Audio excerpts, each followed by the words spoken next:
everybody. Welcome to In the Center of the Circle.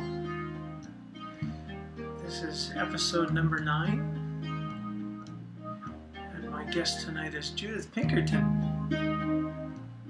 And very excited to have Judith on the show. I just met Judith a few days ago.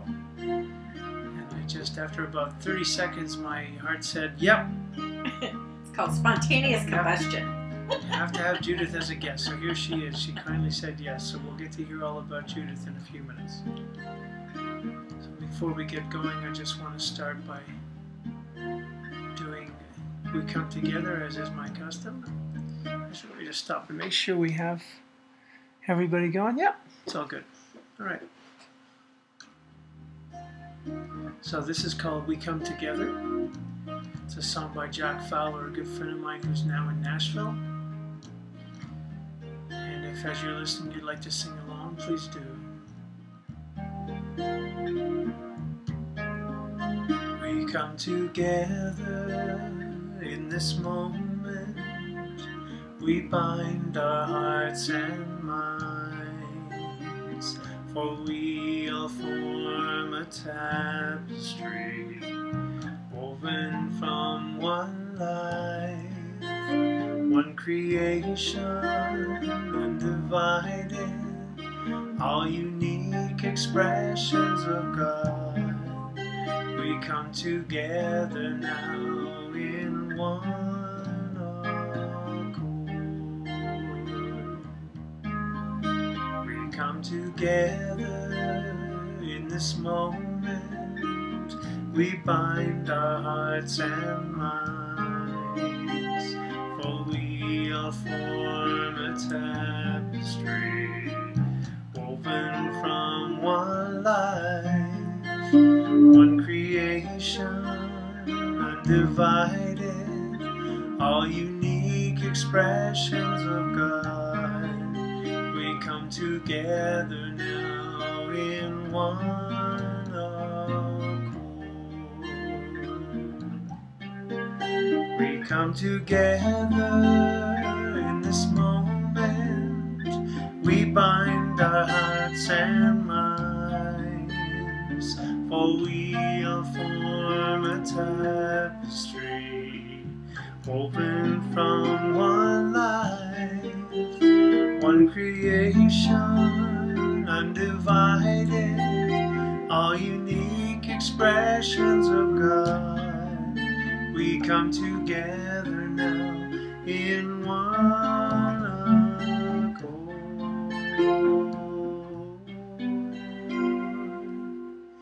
We come together now in one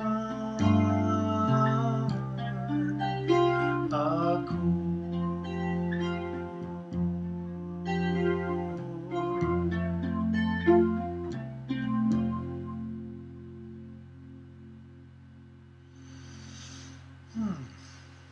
Deep breath, everyone. As I never get tired of saying, the deep breath and the space in between the notes is just as important as the notes themselves. So here we are with my good friend, my new friend, Judith.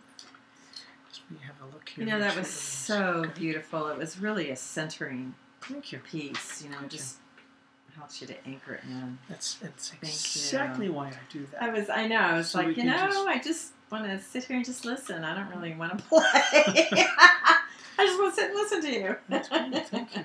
But yeah, my intention off the top of every show was to do that. Just, you know, people at the end of their day, just everyone get a chance to just be still and get centered and grounded, and then, so they can be present for whatever is going to happen in the next hour or so.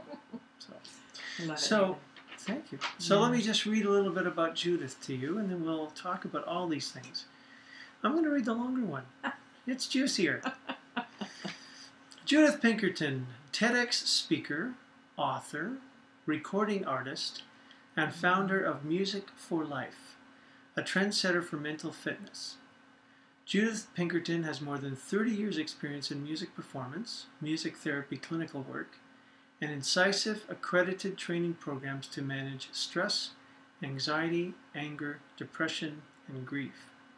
Her power, passion, and skills have transformed thousands of individuals with music wellness strategies, transforming archaic listening habits into 21st century empowered lifestyles through dynamic presentations.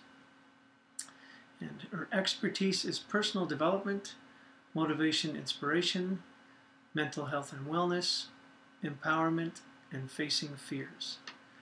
Well then, that's pretty loaded. That's a pretty loaded list of credits. You could have a question off of every word. Yes. Sure. What does that mean? Yeah. So, I think let's start here, Judith. Just tell me. So, music therapy obviously is your life. It's your passion. It's your work. It's your purpose. If we can even say that. How did all that start? We talked a little bit about that the other night, but I'd love to hear more.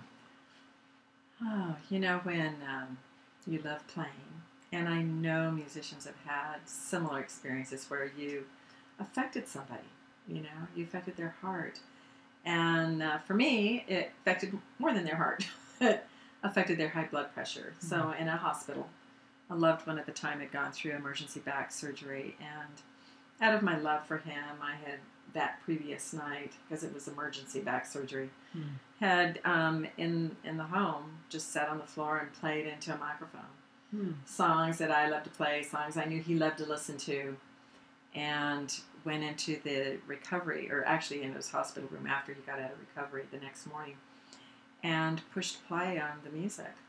And it's implanted in my brain. It was noon straight up that I pushed play, and the nurse came in and read his vital signs, and came back in 15 minutes later and read his vital signs, and came in another 15 minutes later. So it was 30 minutes listening to this music that was solo violin.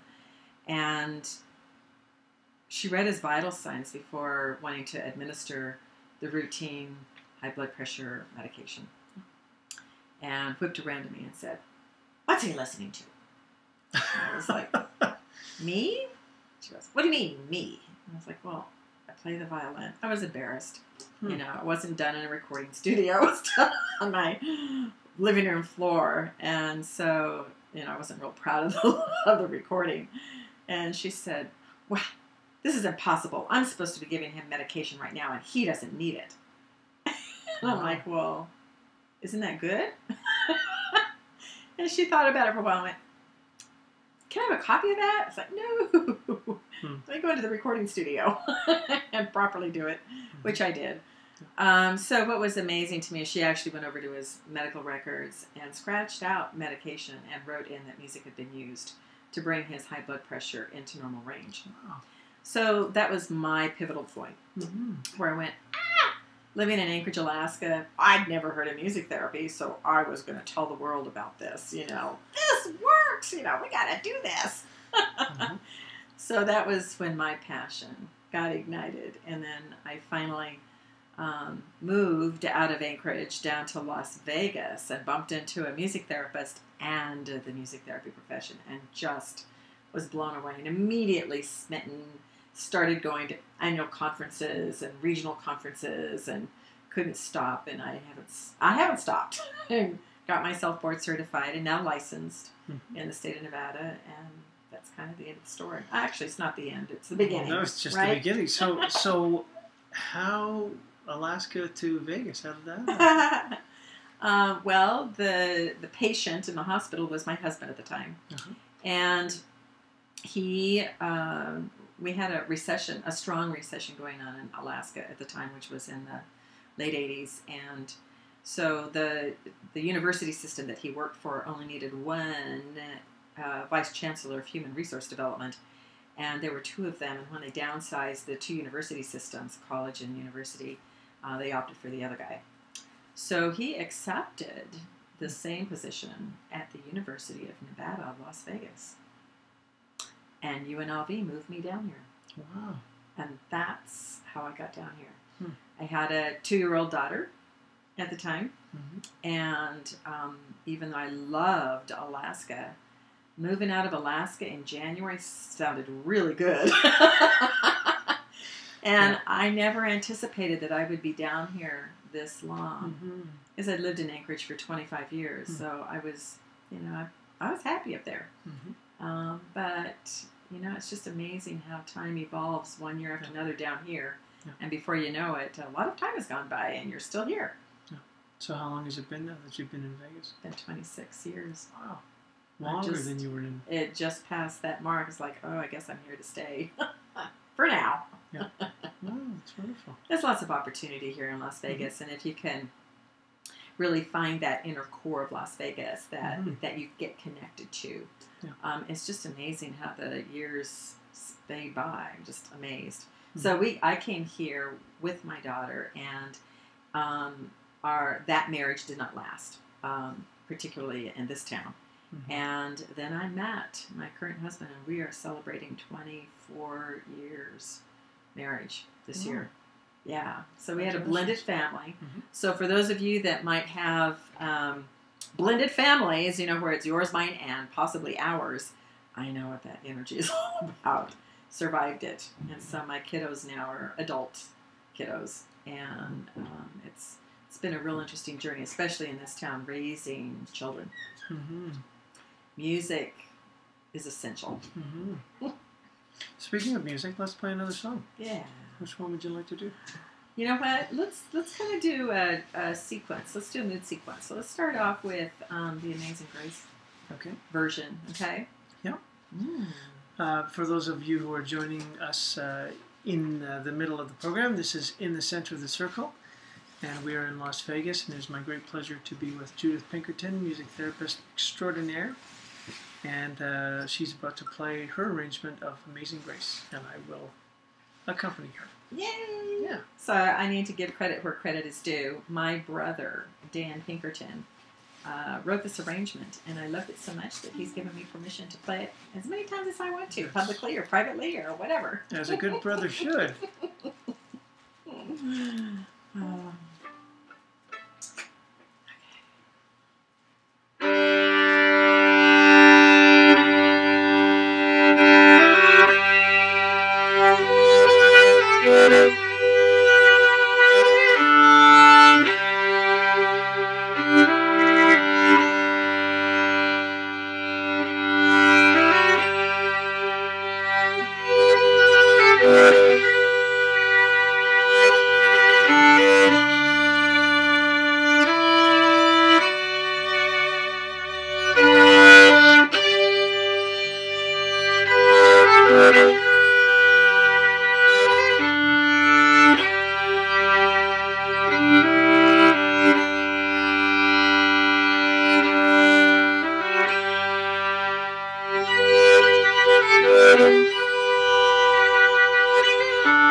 Whew.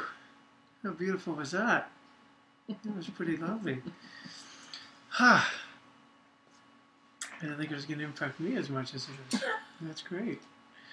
Judith Pinkerton, my guest tonight on In the Center of the Circle. We are here in Las Vegas, and yeah, as I said off the top of the show, I had the good fortune of meeting Judith for the first time on Sunday morning after a service I was playing here, and I knew immediately that she had to be a guest. So here she is. She kindly said yes.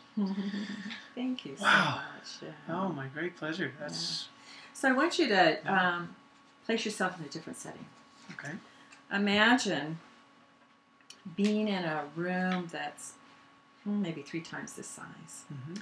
And it's filled with almost 60 security cops that belong in the Air Force, or that are in the Air Force active duty. And in 5 days, they're getting deployed to Iraq. And their security commander has requested that I come in and do a short little program on what is music medicine and how can they arm themselves to stay safe in the theater with the right music. So the precursor to this is that the mental health commander had done a little study for me while he was in the theater for 6 months in deployment and discovered that people listen to music when they're deployed. Wow, what a concept. Actually, what does in the theater mean? I don't know what that means. Being deployed in Iraq or Afghanistan or whatever, when you're deployed, you're in the theater. Okay. That's what they call it. And so he did a little survey using one of my forms to find out, if they listened, what they listened on, what device, what kind of music did they like to listen to, all of that. And it blew the security forces commander away, because he thought that all of his men and women listened to metal and rap and alternative, and that was it. And so he was very surprised to see that they listened to everything. And that they listened to it. Everybody listened to it. There was not one person that said, nope, I don't listen to music. So they used their laptop, their PC, their MP3 player, their CD player, whatever device they had access to is what they would take with them to the theater. Mm-hmm. So he thought, they need to learn how to be smarter in what they apply to themselves so that they can stay safe. Because when you're caught in anger, anxiety, depression, sadness, which can happen constantly over there, you are in danger, and endangering yourself as well as others if you get stuck in any one of those moods that could distract from being safe. So the very first piece that I played after they filled this form out, and by the way, there is a form that you can access online. It's free. It's a self-assessment, and you can find out what your emotional shape is. And you may know that typically, up to 98% of troops will not fill out any kind of mental health assessment because they're afraid of what their commander or their fellow troops are going to think about them, right? And then it'll affect their job. And so they won't fill that out. But 88% of those in this room filled this mental assessment out. So I was able to see exactly where they were at, and they checked almost all the negative conditions and extreme unsettledness. You can imagine 5 days before deployment, right? So I thought, okay, I'm going to kind of do a little mini music therapy session here, unbeknownst to them, and I'm going to take them through a mood sequence. So the first piece that they heard was Amazing Grace, except that it was played by bagpipes. And their response was that they saw their funeral. So what this whole method does with music medicine is it validates what you're feeling and then helps you to shift through it rather than stuffing it, repressing it, and that can cause problems. So this version that we played was not exactly what they heard, but close to it because it was meant to sound like bagpipes. And then we did other things. So there's actually a war blogger named Colby Bessel who has this fabulous book called My War, and a friend of mine acquainted me with it that has playlists in it. And so, of course, we downloaded all the music because I wanted to find out, what kind of music it was, and then I classified it according to the music medicine protocol to find out, what his balanced diet was, and it wasn't real balanced. As you find out more about music medicine and how to apply it in a mood sequence formula, most of his music, as you can imagine, was classified in unsettled, and a small portion in soothing and energizing. And so when you have a balanced diet of music, you want to be able to exercise all of your emotions. So no matter whether you're anxious or angry or sad or depressed or relaxed or happy, all of those moods need to get exercised and expressed out. And when you know how to apply music in a particular sequence, you can be successful in doing that. So everybody in that room was writing down all these notes and talking with each other about what kind of music they needed to bring and arm themselves with. So that was Amazing Grace. My partner Jana and I are we both call ourselves positive music artists. So this is, it's just amazing to me. Jana and I belong to a community of people, and we do this intuitively. But to hear the science, if I can use that word, of being applied to this, that there's actually a process and a sequence, as you say, of songs. So can you say more about that? There's probably not a sequence, or probably many sequences, but what kind of, is there a general kind of flow or rule to the sequence? Or? Yes and no. You have to understand, first of all, what your danger zones might be. So, for instance, I had court-ordered programs at the office today. So I have men that come in a group and women that come in a separate group. And the danger zones for them, because they are in a court-ordered program because there's been criminal activity, right?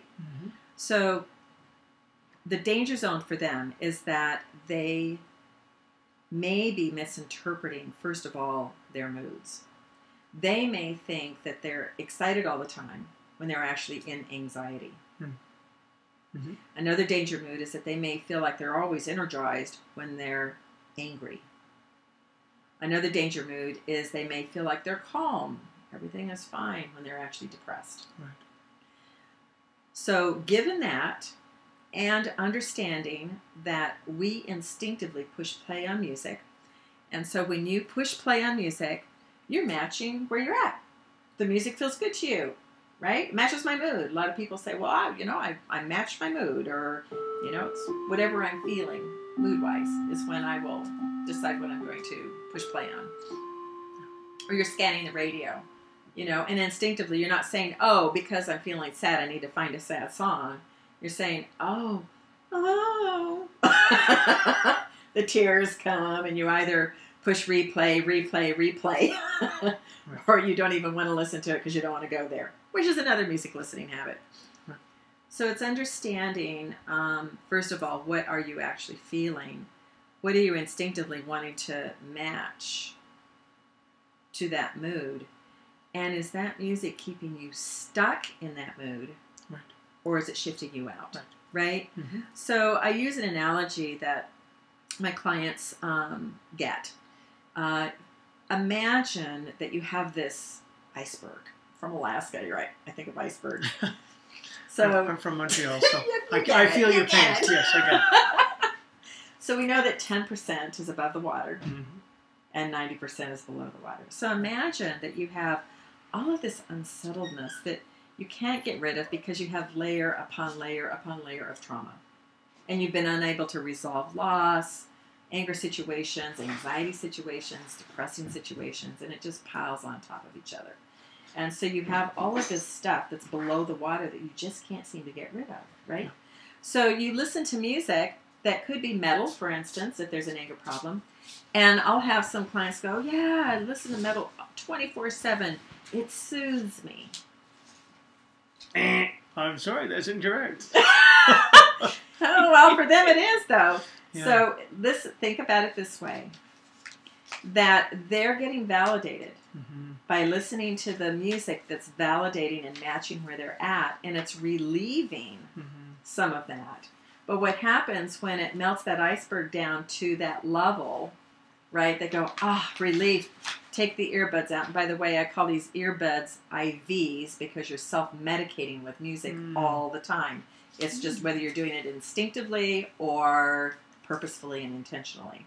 So they take the earbud out and they go, it's back again, because the iceberg, when it gets melted down to the surface, flips, and the 10% is above the water again. Wow. Makes sense? Yeah. Okay. So they're right. You know, metal can actually soothe them, but it's not getting rid of all this other 90% that's stuck there. So they're actually keeping themselves stuck in what I call a chronic, unsettled comfort zone. Chronic all the time. Unsettled could be stress, anxiety, anger, depression, sadness, or any other word you want to attach to that kind of mood. Yeah. Comfort, because you're okay there. You've gotten so used to being there that you're okay with it. Yeah. And you're playing music that matches where you're at, and it makes you feel good because it's validating you. And it's your bubble, it's your zone. Yeah. So the danger zones. So you have to know how to label your moods. And so that can be, in and of itself, a discovery process for somebody. Yeah. So it's really interesting working with people with addictions and people that are in the court system. Because it's really helping them to understand what their listening habits have been and how it's actually kept them probably stuck in criminal behavior and in their addiction. And people just crave this information that are really wanting to change their lives. So, you know, when you get into the court system or you get into an addiction that is, you know, motivating you to commit suicide or motivating you to not engage with life and lose everything, including your house, your loved ones, your money, job, you know, you're destitute and you want to change your life. And so they crave this information because they can see how $1 a song can be a real inexpensive way to help regulate their moods and manage their moods so that they can feel better and get rid of that gunk that's possibly triggering their addiction or their criminal behavior. So when we know that music operates from our central nervous system, so that's a whole other discussion. Did I answer your question more than you wanted? You answered my question perfectly. Thank you. We are in the center of the circle, episode number 9 here in Las Vegas. My lovely and fascinating guest this evening is Judith Pinkerton, and she's a music therapist. And I see we have some people who have joined us. Oh. So just want to acknowledge them. Hi, Meryl. Hi, Lisa. Thank you for being here. And I would like to demonstrate to folks exactly what you were just talking about. I would like us to change the energy right now with another piece of music. Let's do that. What would you like to do? The green sleeves. Okay. That would be following a sequence. All right. Okay. I'll bring it in. Okay.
sleeves. Thank you. For my I great love pleasure. My great this. pleasure. Thank you. Yeah.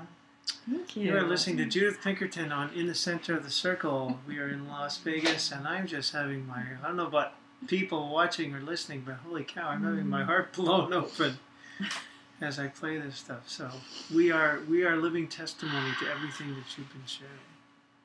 So thank you. I'm a happy camper. So you were just before we played Greensleeves, you were about to move deeper into that whole notion of sequence. As you've noticed, music can change your mood. Mm-hmm. Yeah. So it's much more powerful than that. Operating from the central nervous system, the short answer of the physics story is that sound, as music, traveling through the air, does so as mechanical energy. Yep. And then when it reaches the inner ear, where our basilar membrane exists, there's thousands of hair cilia inside there, whose job it is to dissect and transform all of these music elements like pitch, rhythm, tempo, and so on. And what it does is it transforms it from that mechanical energy into electrochemical energy. So now it sits in your central nervous system through the auditory cortex and whole brain. So there's brain imaging, where you can see your brain light up all over from the effects of music. So music influences not only mood, but your physiology, as well as your behavior. So when we talk about physiology, my experience with high blood pressure, it can bring blood pressure into normal range. It can raise blood pressure as well. It can raise and lower heart rate. It can increase or decrease galvanic skin response, the sweating. Okay. It can also change serotonin levels, adrenaline, endorphins, all those neurotransmitters. So it has significant physiological effect on our well-being. So when people push play instinctively on music, it's doing more than matching their mood. It's controlling them. So I'm empowering people to take the control and intentionally and purposefully use it. Use the music to benefit themselves. Not what is music doing to me, but for me. And so, are there? How do you do that with a client? Do you ask for a list of the music they like, or how do you? Oh yeah, you got to know where you got to start, right? Exactly. So you have to know what you're working with. So, yes, it's very important. I coach people on their playlists. Wow. Yeah, and my book, The Sound of Healing, has all 16, there's many more than that, but 16 main categories of music.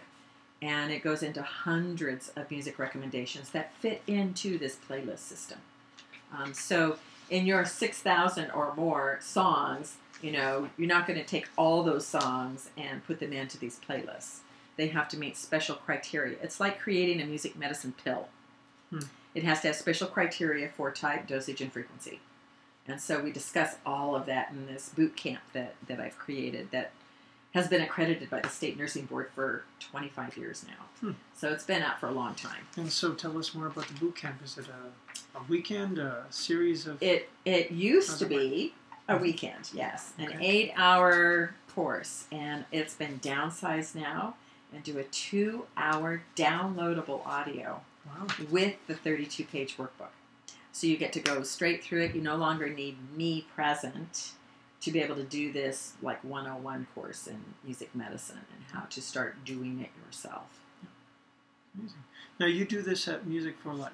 So let's talk a little bit about Music for Life. Tell us about that. Oh, I had the name Music for Life came out a long time ago when just after I'd done my book came out, The Sound of Healing, and I decided to do a radio show. I wanted to see if people liked what I was saying and if I liked what I was saying. And I found out that it takes a lot of work to do a radio show, and I wasn't ready to commit that much to it, so I stopped after just 3 months. But I was funded. Do you remember Tower Records? I do. Takes people back. Tower Records funded it. So, yeah, it was amazing. Anyway, it was right after that I was talking with a radio syndicator who knew what I was doing, and we brainstormed and came up with the phrase "music for life." Mm-hmm. And she said, "Judith, you're just like a Dr. Laura. You would be the new Dr. Laura. We need to get you syndicated." And I'm like, nah, I got too many other things to do right now. I don't have time for that. So now we're going to start looking at that. Because it really gives an opportunity for people to call in, find out, what is this music saying about them. So when you do the boot camp, you find out a little bit more about what are the health stories that your music choices say about you. So if you don't know where you're at, start listening to the music and know how to analyze it to know where you're at. Mm-hmm. And so it's an interesting journey that people go on my radio show of learning how their music replicates their life story. Yep. And they always come at it from a different angle. So I've had anywhere from a stay-at-home dad that gambles during the night for his job come on the radio show, psychologist, one of the judges I work for, senator. I mean, I have such a variety of people on the iTunes podcast. You can go on and listen and get more information about, how I talk about music. Mm-hmm. And I even do rants on Billboard. What are the top hits and do they fit into this music medicine system? Mm-hmm. So the shows are on Blog Talk Radio. The shows are weekly on Tuesday nights at 6 o'clock, and they're recorded, they're archived. Okay. So the current ones are on Blog Talk Radio. The ones that I did at a previous radio station are all loaded into iTunes. So there's like 66 podcasts on there. And then there's another 40 or so podcasts on Blog Talk Radio. So it's increasing with, very different kinds of topics and always music. I mean, we've got millions of songs from which to choose, right? So there's always something new to discuss. A new artist. You'll have to come onto my I would be honored. Radio show, and we'll go through a different format. Great. So how can people hear the shows? Would they just Google Blog Talk Radio Judith Pinkerton or go to the Music for Life site? They can go to blogtalkradio.com, and it's Music for Life USA. Okay. Is the name of the show. Okay. So thank you. And it's on Tuesday night, 6 p.m. Pacific time for an hour? And it's a quick 30 minutes. 30 minutes. Yeah, okay. We've discovered that in where I work anyway, that short bits or bites are better for people to consume. So it's just 30 minutes right now. So it's real quick and packed full of information. Okay.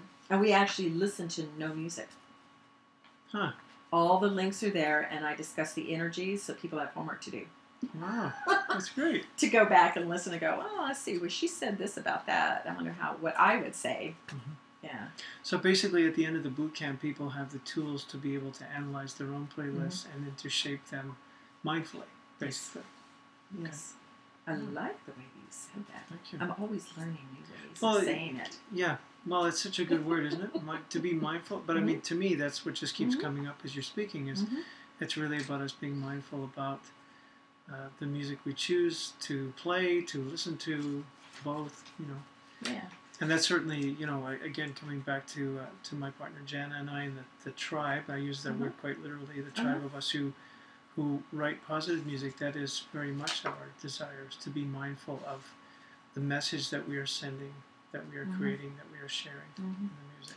So in that, there is great value when you are experiencing trauma to communicate that as well. Mm-hmm. Because it's in that deep trauma that not only does it lift you out because you're able to express it out meaningfully, but it can connect other people too. Because it's really important to be able to pull that out of yourself. And there's no better way than to being able to identify it in a song. So sad song, depressing song, angry song, anxious song, all those are good too. Yeah. So when you start looking at that, you want to make sure that the words that you use match the energy of the music. Right. So it's in this particular criteria for music to work really like medicine. Yeah. In this formula, the words have to match the energy of the music. Right. So when I say anxiety-producing music, it needs to be music that would provoke anxiety. Right. And words that would match the energy of anxiety. So you're not trying to say, oh, it's okay, and you need to shift, and you need to think positively, those kinds of words. Right. You need to talk about anxiety-producing situations. Right. Because in this formula, it has to be very specific about what goes where in order for it to work correctly. So I've been doing customized music medicine CDs for 20 years now. Amazing. And we're in queue right now for a journal to be published with a research study. So we're so excited about being validated and about being recognized for all this work that we have been doing that's so cutting edge. It takes the music therapy profession's look at music's categories and takes it from a 2-category system and makes it a 3-category system. And the 2 categories are? Stimulative and sedative. And the 3 categories are?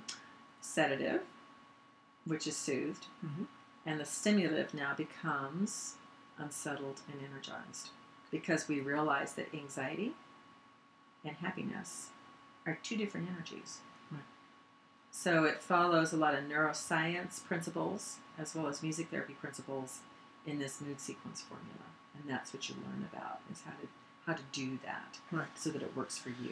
So just to come back to what you were saying about the music that's anxiety producing, invoking, is the goal then is to really match that energy so that that energy can then be released, transformed into, and so you would choose something next in the playlist, which would be, well, if there's no other problem moods, and a problem mood doesn't have to be just an unsettled. You can have a problem mood of not being able to relax, right? You can have a problem mood of not being able to be happy. But in this system, a problem mood usually is an unsettled mood. You want to get out of anxiety, anger, depression, or sadness, or any other unsettled mood.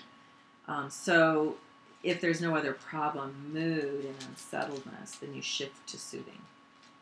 And so it's that entrainment of being able to shift, because you don't know how much there is to bring up and out until it's gone before you shift.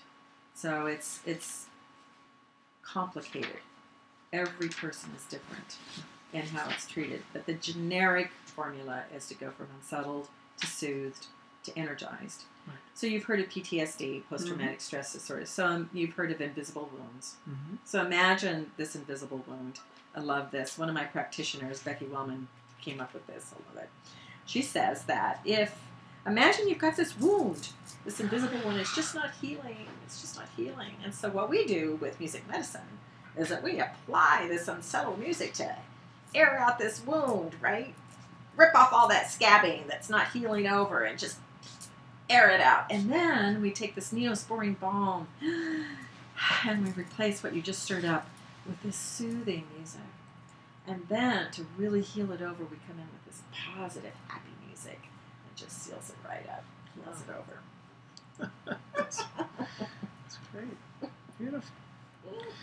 We are in Las Vegas, and it's my great pleasure to be speaking to Judith Pinkerton on In the Center of the Circle, show number 9. And Judith wears many hats, but her main hat is music therapist. She's a TEDx speaker. She's an educator. I mean, that's what I'm really hearing. This is really about educating all of us about how to be much more conscious, mindful, the word that you liked, with our music choices, and to fully enter into being healed through music, which is fantastic.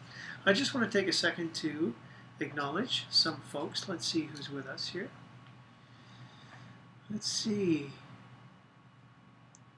Okay, looks like we've had some technical difficulties. I apologize for that, and I'm glad that I'm recording the show so that you guys will be able to watch it later. Oh, good. Thanks, Meryl. Meryl says you can hear me now. I'm happy to hear that. Could be where we're doing it too, so I will make a point of that. I think the internet connection in this location is a little spotty, so sorry for that. And as I said, I'm glad I made the recording. Let's play another piece of music, Meryl. Judith. Happy to. Meryl everywhere I look. Okay. So we're following this mood sequence, right? So we started off with Amazing Grace, which for some people can be sad, especially if you're used to hearing it at a memorial service, right? Yep. And then we shifted into Green Sleeves, which could be more soothing, possibly. And now let's try something happier. All right. I don't think we have to announce this. I think people will recognize Yeah. it. What do you think? I think so.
Beautiful. A little bit of The Entertainer, right? Yes, The Scott Entertainer Joplin. from Scott Joplin, which was, of course, used in the movie Sting. Fantastic movie. Yes. Love that movie. Yeah. Yeah. And- So depending on your memory association with Right. it, right? You Right. may go, oh, but now they're going to get killed.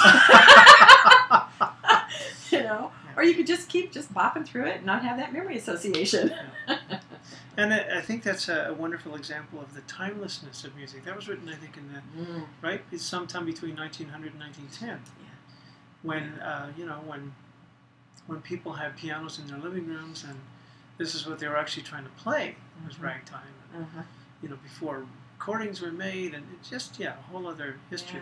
Yeah. And to have it still have the energizing effect that it has now, over 100 years after it was composed. And you know, there's a Wonderful. certain memory association that people have with it, as well as muscle memory. I had an experience once where I was so embarrassed. Oh my God, I can't believe I did this. But muscle memory. Well, so when you memorize something and you've played it over and over and over and over again, you know, you just kind of check out and it just does its own thing, right? Yeah. Well, I was part of a small chamber orchestra, and they decided they were going to play this. And the way that I play it, I play a chord naturally where I'm supposed to that is not in the orchestral version of it. So it starts off, you know, and I'm like, okay, you got to remember, don't play there. And I don't know, I checked out or whatever, and I came crashing in. Fortunately, I play a beautiful chord solo. So embarrassed. Everybody's like, what are you doing? You know, orchestras, right? What are you doing? I don't know. Yeah, muscle memory. So what would you have to say about muscle memory? Because you have such a complicated instrument here. Well, and it's very You know? much about muscle memory. It's so much part of this muscle memory. In fact, I'm busy working on the big brother of this instrument. There are 8 different kinds of sticks, and there's another one that I practice on every day, different tuning, and it's completely about muscle memory, and it's hard. It's hard. The persistence that's required to get through the period of muscle memory until that sweet place when the muscle memory starts transforming into the sweetness, the beautiful sound. And I'm beginning to experience that. And I'm sure you went through that with violin. We all do. Anybody who plays an instrument or sings.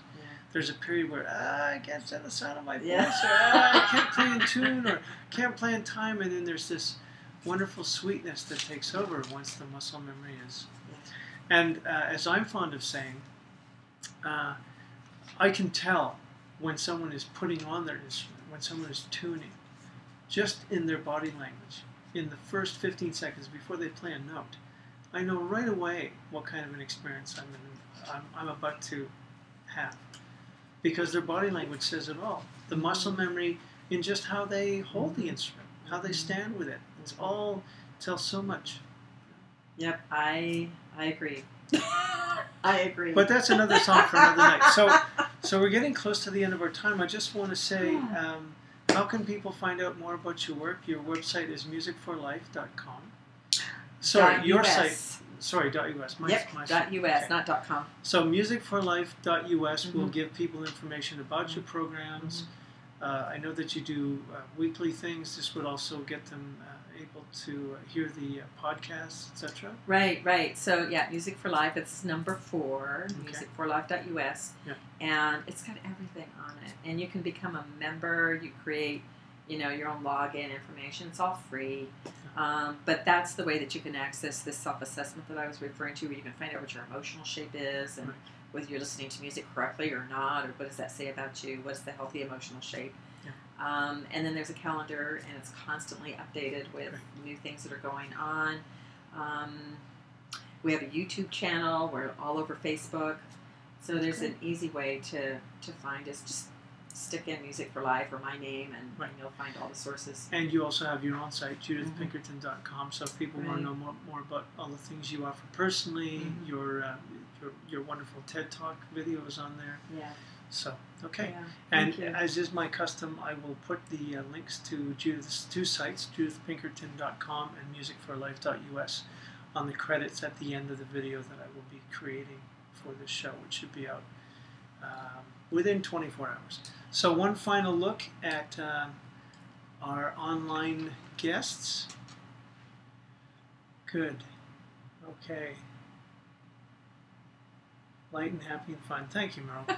God bless Meryl. She's always tuning in and always saying wonderful things. Okay, well, as my custom, I would like to take us out with another chant. But before I do, I just want to thank you again, Judith. That was just so sweet and powerful, and everything. The whole gamut, I think, we all got to experience tonight, both in talking about it and actually creating the music with you. It was a great joy, so thank you. Thank you, Nathan. Pleasure. My great pleasure. And I look forward to trading roles and seeing you in action and stealing all your interview tricks. Not stealing them, learning from you. So, as is my custom, I'd like to finish with my chant called Metta. Metta in the Buddhist tradition translates as loving kindness or unconditional love. Very simple melody. I'm sure you'll get it after I sing it once. So I sing 6 little lines, and each one I sing in first, second, and third person. So the first one is, may I be kind, may you be kind, may we be kind to all. And you'll hear the melody. As I said, it's pretty simple, so please join in when you feel comfortable. May I be filled, may you be filled, different verse. May you be filled with love. May I be filled, may you be filled, may we be filled with love. May I be kind to all. May I be kind, may you be kind, may we be kind to all. May I be kind, may you be kind, may we be kind to all. May I be safe from harm. May I be safe, may you be safe, may we be safe from harm. May I be safe, may you be safe, may we be safe from harm. May I be well and whole. May I be well, may you be well, may we be well and whole. May I be well, may you be well, may we be well and whole. May I be filled with peace. May I be filled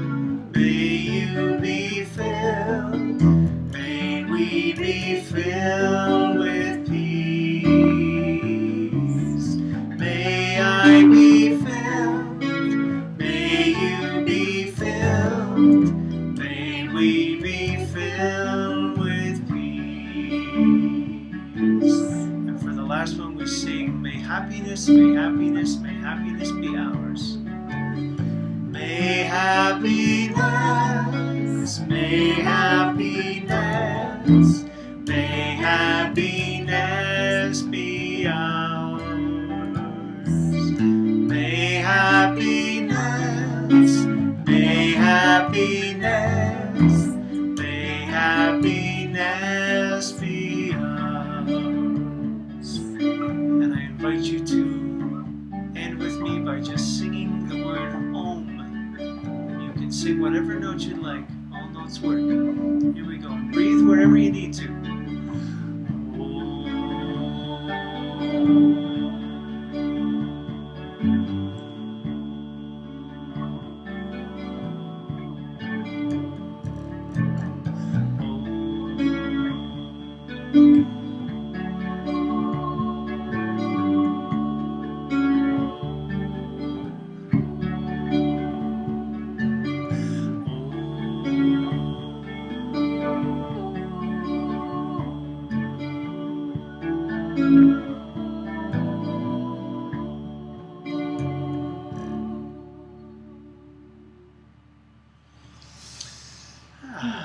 Deep breath, everybody. You have been listening, watching, experiencing In the Center of the Circle, show number 9, I beg your pardon, episode number 9 with Judith Pinkerton here in Las Vegas. Thank you again, Judith. It's been a real joy being with you. Thank you. My great pleasure. Thank you all for being a part of this with us. I hope that you have a fantastic week. Go with love. Namaste.